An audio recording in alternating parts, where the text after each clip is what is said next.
Hi student, குரு game channel மூலயமா இன்னைக்கு நம்ம பார்க்க போறது என்னன்னா கெமிக்கல் ரியாக்ஷன் அண்ட் ஈக்குவேஷன். நம்ம பார்க்குற சில விஷயங்களே வந்து நமக்கு கெமிக்கல் ரியாக்ஷன் நிறைய நடக்குது. ஸோ வீட்டில் உங்களுக்கு எக்ஸாம்பிள் புரியுற மாதிரி சொல்லணும்னா பாலை வந்து தயிராக மாத்துறது. ஸோ அது வந்து ஒரு டைப் ஆஃப் கெமிக்கல் ரியாக்ஷன் தான்.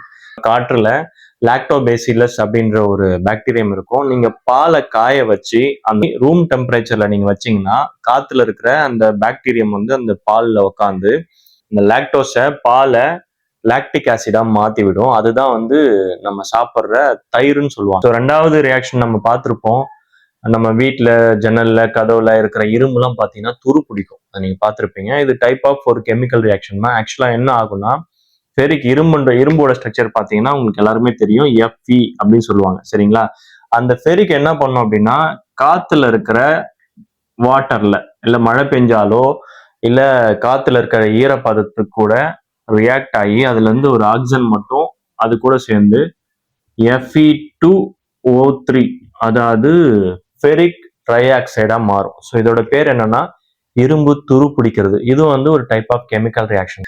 கிரேப்ஸ் வந்து ஃபெர்மெண்டேஷன் மெத்தட்ல ஒயினா மாத்துறது, கிரேப் நம்ம சாப்பாடை வேக வைக்கிறது, அதுக்கப்புறம் சாப்பாடை சாப்பிட்டதுக்கு அப்புறம் அந்த சாப்பாடு வந்து சின்ன சின்ன பீஸா உடஞ்சி குளுக்கோஸா மாறி விட்டமின் மினரல்ஸ் இந்த மாதிரி நிறைய விஷயங்கள்லாம் மாறி நம்ம உடம்புக்கு போகிறது. ஸோ இதெல்லாம் வந்து ஒரு டைப் ஆஃப் கெமிக்கல் ரியாக்ஷன் தான். ஸோ அது மட்டும் ஏன் நம்ம வந்து ரெஸ்பிரேஷன் நம்ம காற்றை உள்ள இழுத்து வெளியில விடுறது கூட ஒரு type of chemical reaction. So நம்ம வெளியில என்வரான்மெண்ட்ல இருக்கிற காத்துல இருக்கிற ஆக்சிஜன் வந்து நம்ம மூச்சு உள்ள இழுத்து வெளியில விடும்போது உள்ள இழுக்கும் போது நமக்கு ஆக்சிஜன் உள்ள போகும். ஸோ ஆக்சிஜன் உள்ள போயிட்டு செல்களுக்கு உள்ள போயிட்டு அது வந்து இந்த குளுக்கோஸை வந்து ஏடிபியா மாத்தினும் போது அதோட கழிவு பொருள் தான் கார்பன் டை ஆக்சைடு, கழிவு பொருள் எல்லாமே வந்து வெளியில வரும். ஸோ இதுவும் வந்து ஒரு type of chemical reaction. Examples வந்து நம்ம பார்க்க போறோம். ஸோ இதில் பார்த்தீங்கன்னா மெக்னீஷியம் ரிப்பன் அப்படின்னா ஒரு பேப்பர் மாதிரி இருக்கும், திக்னஸா தடிமனா இருக்கிற ஒரு பேப்பர். லேப்ல இதை நீங்க செய்வீங்க. ஸோ மெக்னீஷியம் ரிப்பனை ஒரு கேண்டில் மெழுகுவத்திலையோ இல்லை வந்து நெருப்புல அது வந்து காமிக்கும் பொழுது என்ன ஆகும்னா மெக்னீஷியம் ரிப்பன், வெறும் மெக்னீஷியம் தான், Mg அப்படின்றது மெக்னீஷியம். அந்த மெக்னீஷியம் ரிப்பனை ஃபயர்ல நீங்க காமிக்கும் போது நம்ம காத்துல வந்து ஆக்சிஜன் இருக்கும், அது உங்களுக்கே தெரியும். மெக்னீஷியம் ரிப்பன் ஃபயர்ல காமிக்கும் பொழுது ஆக்சிஜன் கூட சேர்ந்து மெக்னீஷியம் ஆக்சைடா மாறும். ஸோ இது வந்து ஒரு டைப் ஆஃப் கெமிக்கல் ரியாக்ஷன். இந்த ரியாக்ஷனுக்கு வந்து டெம்பரேச்சர் வந்து யூஸ் பண்றாங்க, வெப்பநிலை யூஸ் பண்றாங்க. அப்புறம் நம்ம வந்து கெமிக்கல் ரியாக்ஷன்ல ரெண்டாவது நம்ம இன்னொரு எக்ஸாம்பிள் பார்க்க போறோம். ஸோ இதுல கோனிக்கல் பிளாஸ்க்ல ஹைட்ரோக்ளோரிக் ஆசிட் உள்ள இருக்கு. அப்புறம் அந்த பிளாஸ்க் வந்து மூடிடுறாங்க, ஒரு கட்டை போட்டு மூடிடுறாங்க. வழியா ஜிங்க் பல்லட்டை வந்து உள்ள போட்டுறாங்க. So hydrochloric acid zinc pellet கூட ரியாக்ட் ஆகும். ஹைட்ரஜன் வந்து பாசிட்டிவ் அயன், குளோரின் வந்து negative ion, zinc positive ion. Reaction ஆகும்போது நெகட்டிவ் வந்து பாசிட்டிவ் கூட தான் சேரும். ஸோ அதுபடி ஜிங்க் குளோரின் கூட சேர்ந்து ஜிங்க் குளோரைடா மாறிடும். மீதி இருக்கிற ஹைட்ரஜன் மட்டும் கேஸா வெளியில போகும். இந்த ரியாக்ஷன்ல கோனிக்கல் பிளாஸ்க் உங்களால வந்து தொடவே முடியாது, அந்த அளவுக்கு ரொம்ப டெம்பரேச்சர் அதிகமா இருக்கும். Exothermic reaction. எங்கெங்கெல்லாம் டெம்பரேச்சர் அதிகமா வெளியில வருதோ அந்த ரியாக்ஷன்ல அதை எக்ஸோதெர்மிக் ரியாக்ஷன் சொல்லுவோம். மூணாவதா ஒரு எக்ஸாம்பிள் நம்ம பார்க்க போறோம். 2 டெஸ்ட் டியூப் எடுத்துக்கிறோம். ஒரு டெஸ்ட் டியூப்ல வந்து பொட்டாசியம் நைட்ரேட். ஸோ இதோட பேர்லாம் வந்து எப்படி உங்களுக்கு வந்து ஞாபகம் வரும் அப்படின்னா, நீங்க பீரியாடிக் டேபிள்ல இருக்கிற எல்லா ஆட்டமையுமே வந்து நீங்க ஒரு முறை மெமரி பண்ணீங்க, வேற வழியே கிடையாது. ஸோ லெட் நைட்ரேட் சொல்யூஷனை ஒரு டெஸ்ட் டியூப்ல எடுத்துக்கிறாங்க. ஸோ இன்னொரு டெஸ்ட் டியூப்ல பொட்டாசியம் அயோடைடு சொல்யூஷன் இருக்கு. லெட் நைட்ரேட் சொல்யூஷன்ல இருக்கிற டெஸ்ட் டியூப்ல பொட்டாசியம் அயோடைடு சொல்யூஷனை ஆட் பண்றாங்க. ஆட் பண்ணும்போது நமக்கு எல்லோ கலர் பிரிசிபிடேஷன் கிடைக்கும். ஸோ இது வந்து ஒரு type of chemical reaction. So இதுல என்ன நடக்குது அப்படின்னா, லெட் நைட்ரேட் இது ஒரு காம்பவுண்டு. எப்பவுமே ஒரு காம்பவுண்ட ரியாக்ஷனுக்கு வரும்போது பாசிட்டிவ் நெகட்டிவ்னு பிரியும். அதுபடி லெட் வந்து பாசிட்டிவ், நைட்ரேட் வந்து நெகட்டிவ், ரெண்டா பிரிஞ்சிருச்சு. அதுக்கப்புறம் பொட்டாசியம் அயோடைடு சொல்யூஷன் ஆட் பண்றாங்க. அதுலயும் வந்து பொட்டாசியம் பாசிட்டிவ், அயோடின் வந்து நெகட்டிவ். பாசிட்டிவ் நெகட்டிவ் கூட சேரும். இங்க பாசிட்டிவ் அயன் அது ஸோ பொட்டாசியம் நைட்ரேட் கூட சேரும். பொட்டாசியம் நைட்ரேட் கூட சேரும்போது பொட்டாசியம் நைட்ரேட், NO3னா நைட்ரேட், NO2னா நைட்ரைட். சரிங்களா? பொட்டாசியம் நைட்ரேட் கிடைக்கும். மீதி இருக்கிறது லெட்டும் அயோடின், அது ரெண்டுமே சேர்ந்து லெட் அயோடைட் கிடைக்கும். இந்த லெட் அயோடைடு தான் எல்லோ கலர் பிரிசிபிடேஷனுக்கு காரணம். ஸ்டூடெண்ட்ஸ், ஒரு கெமிக்கல் ரியாக்ஷன் நடந்து முடிஞ்சிடுச்சு இல்லை நடக்குது அப்படின்னா அது நம்ம எப்படி ஐடென்டிஃபிகேஷன் கிடைக்கும் அப்படின்னு பார்த்தீங்கன்னா, ரியாக்ஷன் முடிஞ்சதுக்கு அப்புறம் கலர் சேஞ்ச் இருக்கும். இல்ல வந்து கேஸ்ல இருந்து லிக்விடா மாறலாம், லிக்விட்ல இருந்து கேஸா மாறலாம், இல்ல வந்து சாலிட்ல இருந்து லிக்விடா மாறலாம், கேஸ் வந்து ஃபார்ம் ஆகலாம். உங்களுக்கு வந்து டெம்பரேச்சர் வந்து அந்த ரியாக்ஷன்ல வந்து மாறலாம், ஒண்ணு குறையலாம் இல்ல அதிகமாகலாம். இந்த மாதிரி 4 விஷயங்கள் நடந்திருந்தது அப்படின்னா அந்த இடத்துல கெமிக்கல் ரியாக்ஷன் நடந்திருக்குன்னு அர்த்தம். ஸோ கெமிக்கல் ஈக்குவேஷன் அப்படின்னா ரியாக்டன்ட், தமிழ்ல சொல்லணும்னா வினைபடு பொருள், வினைபடு பொருள் இல்ல ரியாக்டன்ட் சொல்லுவாங்க. ஸோ அது வந்து ரியாக்ஷனுக்கு முன்னாடி நம்ம ஆட் பண்ற பொருள் எல்லாத்தையுமே வந்து ரியாக்டன்ட் அப்படின்னு சொல்லுவாங்க. ஸோ ரியாக்ஷனுக்கு முடிஞ்சதுக்கு அப்புறம் நமக்கு கிடைக்கிற பை ப்ராடக்ட், நம்ம கிடைக்கிற ஃபைனல் ப்ராடக்ட் வந்து ப்ராடக்ட்னு சொல்லுவாங்க. ஸோ ரியாக்ஷனுக்கு முன்னாடி இருக்கிறத வந்து ரியாக்டன்ட், வினைபடு பொருள்னு சொல்லுவாங்க. ரியாக்ஷன் முடிஞ்சதுக்கு அப்புறம் கிடைக்கிறது வந்து ப்ராடக்ட்னு சொல்லுவாங்க. வினை விளை பொருள்னு சொல்லுவாங்க. ஸோ இதுதான் வந்து ஒரு பேசிக்கான ஒரு ரியாக்ஷன், கெமிக்கல் ரியாக்ஷனுக்கு நமக்கு தெரிஞ்சுக்க வேண்டிய விஷயம்.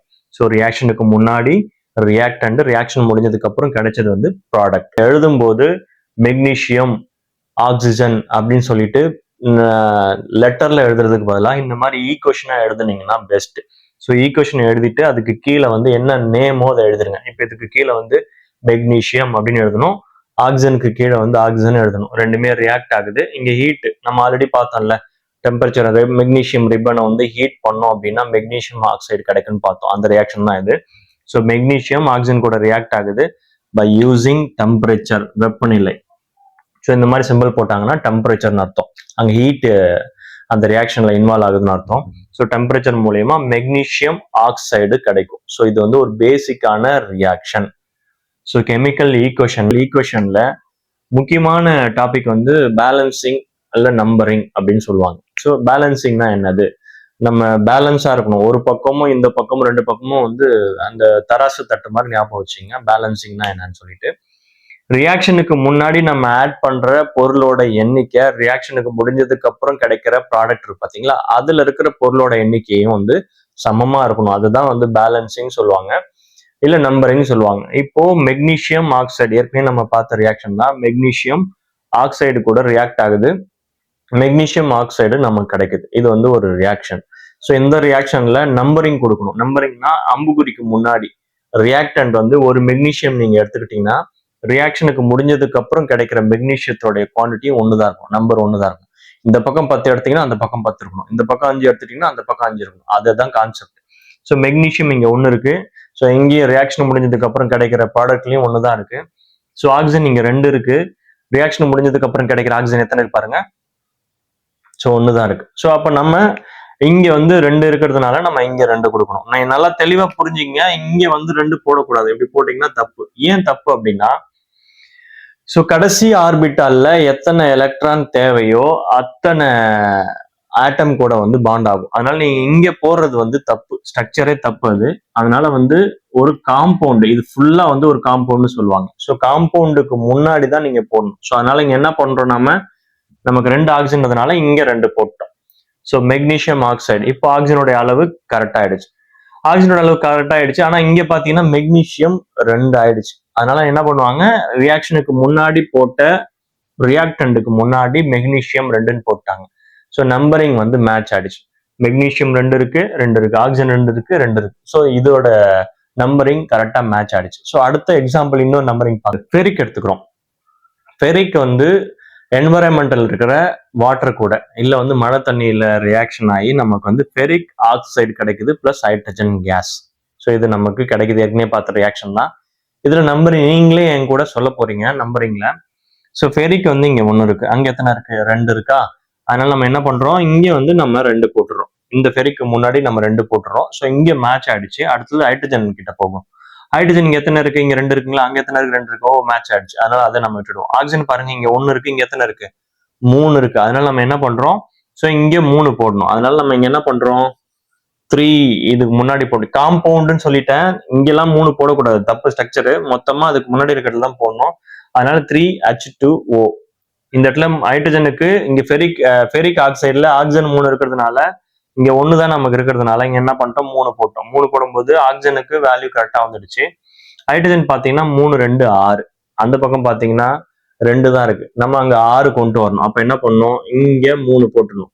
ஸோ இப்போ நமக்கு மேட்ச் ஆயிடுச்சு. ஃபெரிக் 2 இருக்கு, இங்க 2 இருக்கு, ஆக்சிஜன் 3 இருக்கு, 3 இருக்கு, ஹைட்ரஜன் 2 பக்கமும் 6 இருக்கு. ஸோ ரியாக்ஷனுக்கு முன்னாடியும் பின்னாடியும் இருக்கிற நம்பர் ஆஃப் ஆட்டம் வந்து கரெக்டா மேட்ச் ஆகுது. இதுதான் வந்து நம்பரிங் பேலன்சிங் சொல்லுவாங்க. கெமிக்கல் ரியாக்ஷன் அதுல வந்து நீங்க நம்பர் போடாம நம்பரிங் பண்ணாம பேலன்சிங் பண்ணாம விட்டீங்கன்னா உங்களுக்கு 1-2 மார்க் குறைப்பாங்க. அது உங்களுக்கு தான் வந்து பிரச்சனை. ரொம்ப ரொம்ப ஈஸி. ப்ராக்டிஸ் பண்ணீங்கன்னா உங்களுக்கு ஈஸியாவே வந்துடும். அடுத்து பார்க்கலாங்களா? ஏதாவது டவுட் இருந்தா கமெண்ட்ல கேளுங்க. நான் உங்களுக்கு வந்து கமெண்ட்ல நான் பதில் சொல்றேன். சரிங்களா? கெமிஸ்ட்ரியை ஈஸியா ரொம்ப சிம்பிளா நம்ம பார்க்க போறோம் இனிமே. நீங்க செய்ய வேண்டியதெல்லாம் ஒண்ணுதான். நாங்க நிறைய எஃபர்ட் போட்டிருக்கோம். ஸோ அதுக்கு நீங்க செய்ய வேண்டியது சேனலை சப்ஸ்கிரைப் பண்ணுங்க, பெல் சிம்பிளை கிளிக் பண்ணுங்க, உங்க ஃப்ரெண்ட்ஸுக்குலாம் இந்த வீடியோஸை ஷேர் பண்ணுங்க. அவங்களும் வந்து ஈஸியா அந்த கெமிஸ்ட்ரியை புரிஞ்சுக்கிட்டோம். நன்றி. மறுபடியும் அடுத்த வீடியோவில் பார்க்கலாம். தேங்க்யூ. Bye bye.